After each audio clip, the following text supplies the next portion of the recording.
శివుడికి అందరికంటే ఎక్కువగా ఎవరంటే ఇష్టమో మీకు తెలుసా?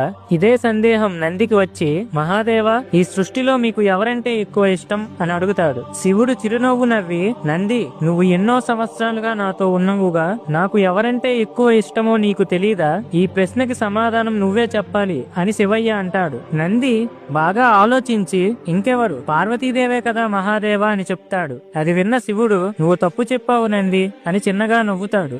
అయితే మీ పెద్ద కొడుకు కార్తీకేయ స్వామే కదా పరమేశ్వర అంటాడు నంది. శివుడు, లేదు లేదు నంది, ఇంతేనా నువ్వు నా గురించి తెలుసుకుంది అంటాడు. అయితే మీ చిన్న కొడుకు గణేశుడే అయ్యుంటాడు మహాదేవ అని నంది అనగా, శివుడు, నంది, నువ్వు తప్పుగా చెప్తున్నావు, వీరిలో ఎవరూ కాదు అని అంటాడు. అది విన్న నంది, కొంపదీసి నేనా స్వామి, లేదా మీ మెడలో ఉన్న వాసుకీనా అని అడుగుతాడు.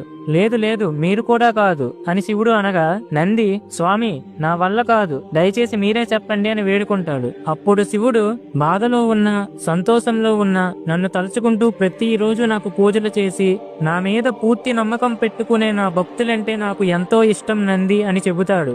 ఫ్రెండ్స్, ఓం నమః శివాయ అని కామెంట్ చేయండి.